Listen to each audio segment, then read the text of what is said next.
precious shout. Come, you're a man, no passive stone.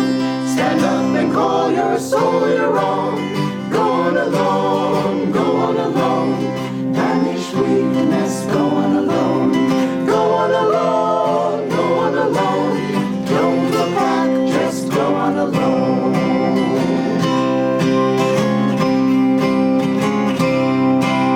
Some men lack the daring ever to be free. They shun the heights and crowd the depths and court security. Come, you're a man, no passive stone. Stand up and call your soul your own. Go on alone, go on alone. Banish weakness, go on alone. Go on alone, go on alone. Don't look back, just go on alone.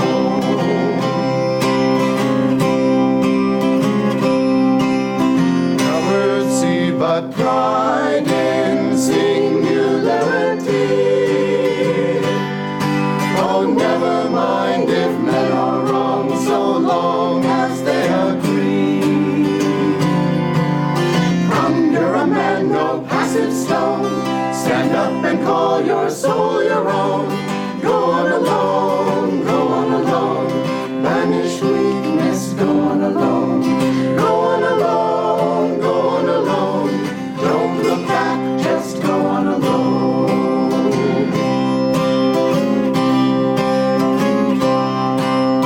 Claim the power within you, ever to defy.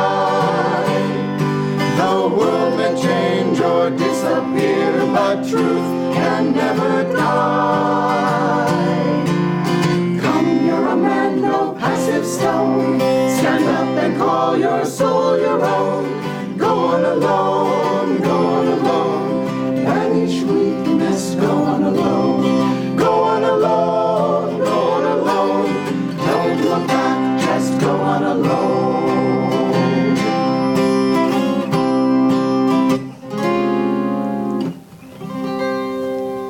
Hello, everybody. I am Naya Swami Maria, and this is Naya Swami Ananda. We're both glad to be here with you for the service today, and we especially welcome those of you who are here as guests to the Expanding Light or meditation retreat, and as well those of you viewing online. Today I'll be reading from Rays of the One Light, and these are parallel passages from the Bible and the Gita with commentary by Swami Kriyananda. This week is entitled The Infinite Christ. Truth is one and eternal. Realize oneness with it in your deathless self within. The following commentary is based on the teachings of Paramhansa Yogananda. The Gospel of St. John contains some of the most profound spiritual teachings in the Bible. In the first chapter, many subtle truths are suggested concerning higher states of self-realization.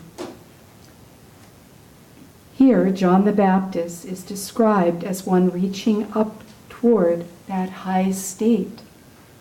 He was not that light, the Gospel tells us, but was sent to bear witness to of that light. Jesus Christ, by contrast, is described as the light itself. That was the true light, which lighteth every man that cometh into the world. He was in the world, and the world was made by him, and the world knew him not. One essential truth stands out in this teaching, that Jesus came not to dogmatize people with a new teaching, but to bring them timeless, universal truths. Disciples saw the Master clothed in human form, and therefore judged him in terms of his greatness relative to the greatness of other teachers.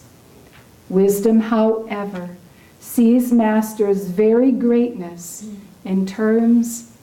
sees the Master's greatness, very greatness in terms of a cosmic unity.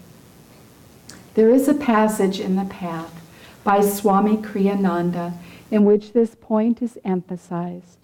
The Master, Paramhansa Yogananda, explained, "The saint who attains that exalted consciousness never says, 'I am God,' for he sees it was the vast ocean that became his little wave of ego. The wave, in other words, would not claim, when referring to the little self, to be the ocean." At this juncture, Devi, who was present, cried excitedly, "But, sir, if you are one with that ocean, that means you are God." "Why I?" Master asked. "Say he. He is God." "But still, sir, you are one with him, and he is the only reality. That means you too are God." "But this body isn't God." "You aren't identified with your body, sir, so one may still say that you are God." "Well, in that case, why do you say you? You too are that." In a discussion of this sort, it is less confusing if we say he. "But what's the difference?" "The scriptures say," Master began. "It's only your humility, sir," Devi broke in, "that makes you distinguish between yourself and him." "How can there be humility when there is no consciousness of ego?" Triumphantly, Devi cried. "But if you have no ego left, that means you are God." Master laughingly continued the earlier statement which Devi had interrupted. "The scriptures say, 'He who knows Brahma becomes Brahma.'" "There," cried Devi, "you said it yourself." Master rejoined, still laughingly, "I didn't say it. It's the scriptures that say so." Master, in other words, would not identify those words with the human body speaking them. It was in this overarching spirit that he saw himself one with the infinite. But Devi was unable to make this mental leap from a pure expression of infinity to infinity itself. "You quoted the scriptures, sir," he reminded Master relentlessly. "That means you agree with them." Recognizing that the distinction was perhaps too subtle for many to grasp, Master concluded, "Well, he who says he is God isn't God. And he added with a smile, he who says he isn't. And there the subject rested amid general laughter. The greater of spiritual teaching, the more greatly we betray it by particularizing it with dogmas. Truth itself, not the Christian truth or the Hindu truth, incarnates on earth with the birth of a fully liberated master. As the Bhagavad Gita teaches in the 4th chapter, unborn, changeless, Lord of creation, and controller of my cosmic nature, though I am. Yet entering nature, I am dressed in the cosmic garment of my own Maya, delusion. O Bharata, whenever virtue declines and vice predominates, I incarnate on earth. Taking visible form, I come to destroy evil and reestablish virtue. Thus, through Holy Scripture, God has spoken to mankind. Oh.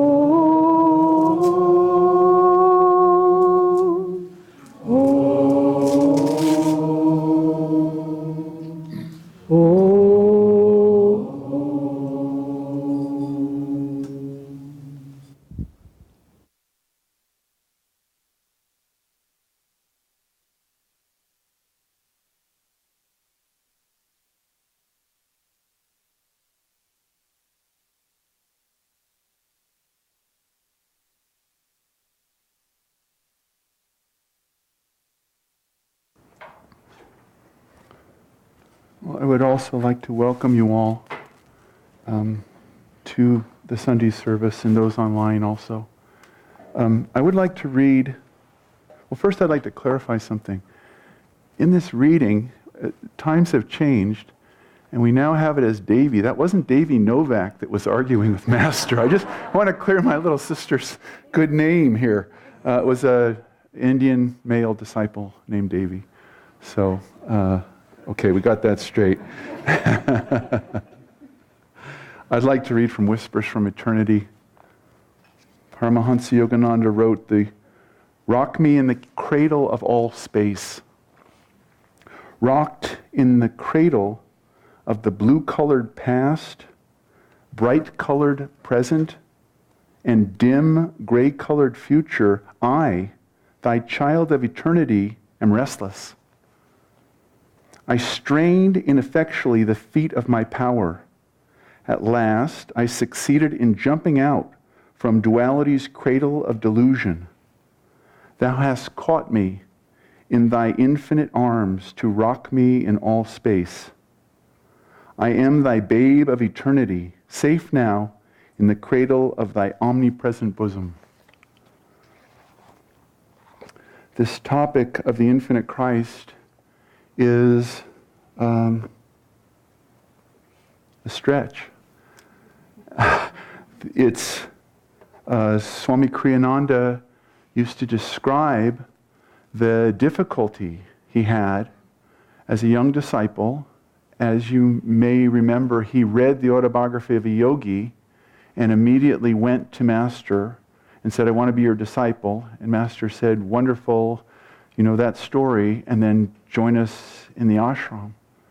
And so Paramahansa Yogananda lived with Swami Kriyananda, and Swami Kriyananda knew from the autobiography that Master had samadhi, had a cosmic infinite consciousness, had been sent by Babaji personally to America, was a direct disciple of a Gyan avatar, Sri Teshwar, and yet he was a man.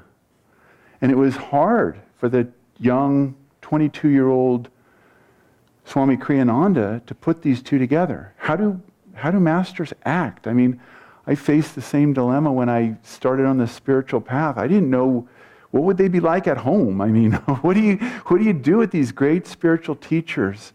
What do you do with Paramahansa Yogananda? What would he be like? Would he ever speak? I didn't know. Kriyananda didn't know. What would he say? And how would he act? And would he drive in a car? Would he meditate all day? What would happen? And Kriyananda, being incredibly perceptive and incredibly philosophical, was always trying to put these two together. This is the Master. This is this consciousness. This is the infinite Christ in a human body.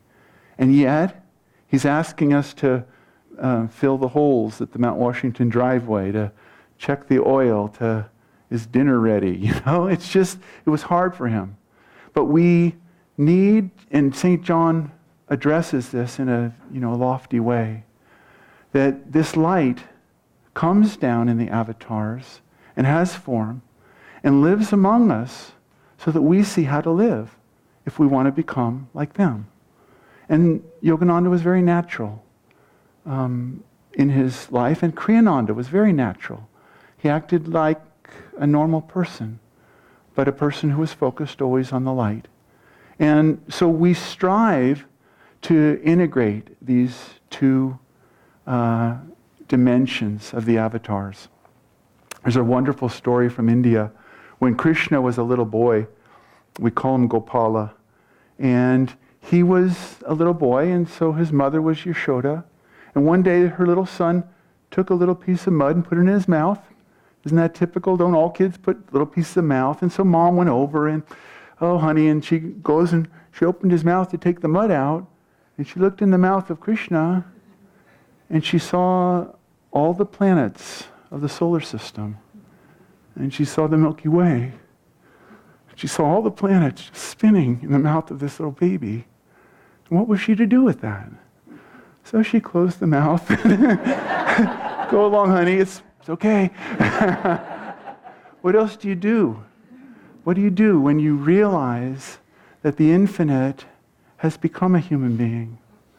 And as St. John wrote, the world knew him not. The world couldn't recognize this. And the world couldn't recognize in totality what Yogananda was. They got glimpses of it. He was a great man. They honored him. They gave him awards and all those sorts of things. But only the disciples, only those in tune, could feel the consciousness of infinity that radiates from the Guru, that radiates from the Master. And we are truth seekers and disciples here and on the internet. I always wonder if someone's just like penning through the internet and suddenly there's this talk about Paramahansa Yogananda and Babaji. And it's like, anyway, you're on board. It's okay, run along, honey. But the reality of it is that consciousness is there and it's beckoning us. And we are a part of that, and we remember that consciousness. And it's there. And that's why we're drawn to spiritual teachings, because we are part of the infinite Christ. We say that in the festival over and over. You are a part of all that is. Well, all that is the infinite Christ. It embodies everything.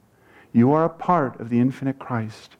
And that's something that we need to foster, is that attunement to that reality, and to listen to that and to concentrate on it.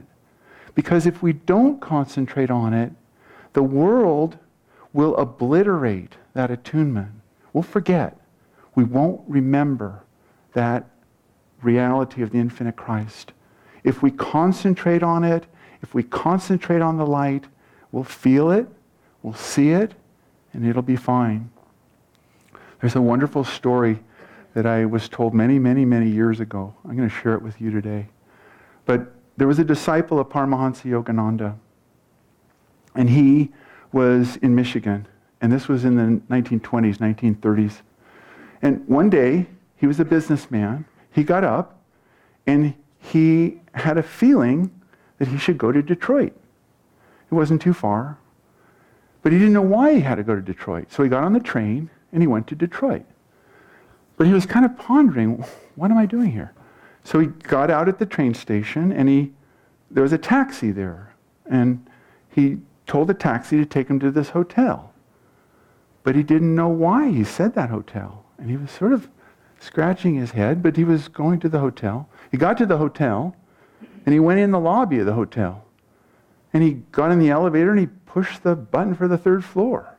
And as he's going up the elevator, he's going, who do I know on the third? What am I doing? What's going on? He got out of the elevator, got on the floor, went down about 3 doors, knocked on the door. And as soon as he knocked on the door swung wide open, and there was Paramahansa Yogananda. And he said, I knew you'd come. I knew you'd come. That call is there. But the disciple has to tune in. Master and the disciple had a satsang. They had a little chat for the morning.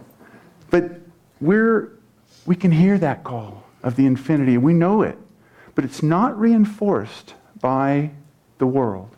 The world is maybe aware of it, but it really, Maya consciously tries to knock it out of us, prevent us from seeing it.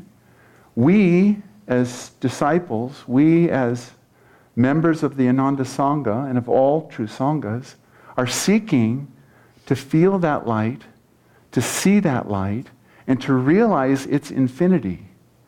If it's infinite, it's omnipresent. If it's infinite, it's always with us. If it's infinite, it's to be felt and realized within ourselves. And this was the discussion that Devi and Paramahansa Yogananda and the monks were having, is this infinite is there, and masters embody it. But we need to tune into that and feel it, and we need to realize it. How do we do that? We need to meditate. And when we meditate, we shut the eyes, we drop the body, we relax completely, we focus our awareness on the infinite Christ. Within the body, it's at the point between the eyebrows. And we go into that light. We use the techniques that we're given by our guru. In our case, that's Kriya. And the first technique of meditation that Master gave us is Hong Sa. I am He. As Master said, in discussions of this sort, it's more easy if we say He. Okay? I am He. I am Spirit. And we feel that consciousness. We see it, hopefully, or eventually, as a light at the point between the eyebrows. We feel the vibration of peace. And we begin to realize that everything is animated by that light. All color is animated by that light. These pictures of the Master, these beautiful flowers, the beautiful clothes that you're wearing, the sunshine, this planet, all nature is animated by the infinite light of Christ. We need to trace back the reality of God's presence to its source. All love is a manifestation of divine love. All peace is a manifestation of divine peace. All joy is a manifestation of divine joy. We need to, as truth seekers, practice that and live in that. And then that infinite consciousness becomes not so foreign. It's still bewildering. I'd like to read you a very brief passage from the autobiography. I would like to call as my first witness Swami Sri Yukteswar Giri. He's a Jnana avatar. Sri Yukteswar says, Babaji's spiritual state is beyond human comprehension. Sri Yukteswar explained to Master, the dwarfed vision of men cannot pierce his transcendental star. One attempts in vain even to picture the avatar's attainment. It is inconceivable. So we're not going to be able to think our way out of this, are we? It's too much. But it's not too much if it's a part of you. What if that infinite Christ consciousness is who you really are? What if it's the source of that drive to go and seek the truth? What if it's the power that gives you intelligence and wisdom and willpower and strength and courage and perseverance? What if all of that is not of your own making, but of the divine making, of the infinite Christ, and that you are a conduit, and that you are playing a part, like Sri Yukteswar, like Master. Master was playing the part of the avatar, the missionary to America, bringing East and West together. Kriyananda was playing the part of the young student, and then the prolific writer, and the founder of the communities. But it wasn't really him. It wasn't really J. Donald Walters. It was the power of the infinite. Swami Kriyananda, towards the end of his life, said, I don't know where Kriyananda ends and Yogananda begins. Because the veil of separation between them, and as Master said, between the Guru and God, is too thin. It doesn't really exist. The infinite Christ is the power of everything. I'll tell you a story about Swami Kriyananda that happened at Master's birthday in the year, probably 1995. Swami Kriyananda agreed to give the Master's, Paramahansa Yogananda's birthday celebration in Sacramento that year. Maria and I were in Sacramento as the colony leaders. And so we rented a big hall, and we invited everyone in town. and everyone in town came. About 350 people came. I guess a good number of you were there too. We rented a hall at Mather, formerly Mather Air Force Base, but we had a big hall, and it was set up and decked out and had flowers, and it looked beautiful. Swami Kriyananda agreed to give a talk on Paramahansa Yogananda. So we brought Swami Kriyananda over, and about 10, 15 minutes before the program, he said, Ananda, I'd like to meditate. And so there was a little room there up on the stage. It was a big auditorium. So Swamiji sat down to meditate. So I, being the host with Maria of this get-together, I went out and greeted our guests, because guests had come that had never been to Ananda and stuff. And I talked to them all, And I found, I knew almost all the people, but there was a few people I didn't know. And I noted that they were a different group. And they were coming to check out Kriyananda, because this was in a sense, a neutral venue.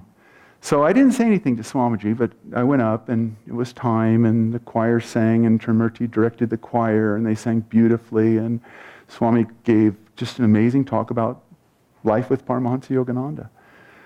So at the end of the evening, we were taking Swami home to the community and Swami got in the car. Just Maria and I and maybe Trimurti and Lalita, just a few people. And Swami said, "How did I do?" We said, "Swamiji, it was just beautiful. You could just feel Master's presence." He said, "Oh, there was a few people there that were coming, and they were skeptical of our teachings. There was about 5 of them. There were 5 of them." He said they were coming to check me out. They didn't really know if I was, the real, if I was real about this, but I won them over quickly. They came around very quickly. He read this from a group of 350 people. He never went down and talked to any of them, because immediately after the thing, he went home. That's the infinite Christ consciousness, bringing all things to your memory, as it says in the Bible.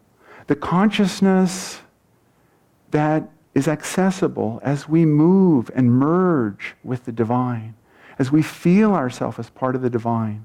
How do we do that? Okay, it's about 5 weeks since Christmas. How much Christmas is still with you? How much infinite Christ consciousness? How have you done in the first 5 weeks? Lots and lots of the 3 wise men and Mary with the baby Jesus and the star? Or has the world started its nibbling little oozing up into the consciousness? Have you forgotten about the 3 kings? Have you forgotten about Christ? If so, dig in again. Start over. How's your New Year's resolution doing? You start again. If you didn't do so good the first month, okay, it's the 1st of February on Thursday. Let's start over. Dig in again. We just continue to dig in. Dig into the infinite Christ consciousness. Dig into Krishna consciousness. Dig into that reality. It's always here. It's never far away. It doesn't fade with time. It's here. Touch it. Grab hold of it. And make it your reality. And habituate yourself. Every morning, every evening. Leave the world behind. Leave the world of duality and spatial, temporal argument that is the world we live in. Don't forget, it was the same for Krishna. Kamsa wanted to kill all the children of Devaki. Herod wanted to kill all of the babies in Israel. It's always the same story. But they didn't go there. They didn't stay there. Because that's not going to bring you to the infinite Christ. The infinite Christ comes with the awareness of Krishna and Christ and the Buddha and the great masters and saints of all religions. So go there. Habituate yourself to that so that you lose the difference between you and Yogananda. You become the Guru. Your consciousness extends in all direction, in all space. Before Abraham was, I am. Christ was 30 years old when he said that. He knew when Abraham lived. That wasn't where he was. He was beyond time and space. Live beyond time and space. Live in the infinite Christ consciousness. Live in meditation. I am the sky, Mother. I am the sky. I am the vast blue ocean of sky. When you look at the sky, and today we can see the sky, look at the vastness. Look at the sun. Look at all the trees and plants and birds and all the forms of life all around you. And feel that that life is what's in your veins. That's what's pumping through you, is divine consciousness, divine life. Live in that and breathe that. And the other part of the equation is see it in your brothers and sisters, because they're all the infinite Christ too. Even that really argumentative coworker of yours. Christ consciousness. Don't hold them any more than you hold yourself. Hold them to their beauty, to their harmony, to their divine love. Don't hold them to their temporary identification with anger or bad attitude. Drop it and go to that higher place. Sometimes you need to do that silently. It may not work at other times. But you have to see, just as a nurse or a doctor has to see the patient well, even while they're dealing with the illness, you still look past that to the reality of the soul. Nothing can burn it. The wind cannot blow it. Disease cannot kill it. Fire cannot burn it. Live in that reality. Live in the infinite Christ. Practice all the time. And make it an exercise. When you don't feel the infinite Christ, try to figure out how the infinite Christ is manifesting. It's infinite. It must be there. How can he do that? In what way is this music? In what way is that song? In what way is this person? In what way is that tree, dog, cat, elephant, whatever it is, whatever you work with on a daily basis? See that infinite Christ consciousness and feel it and live in that. That's what Master wants us to do. That's what Swami wants us to do. That's why he wrote the songs. That's why he created the community, so that we could have a place where we work together and we deal with the same problems that everyone else does, but we try to deal with them from the point of view of the infinite Christ consciousness, manifesting love, harmony, and bringing all beings to realization. Have a wonderful week.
See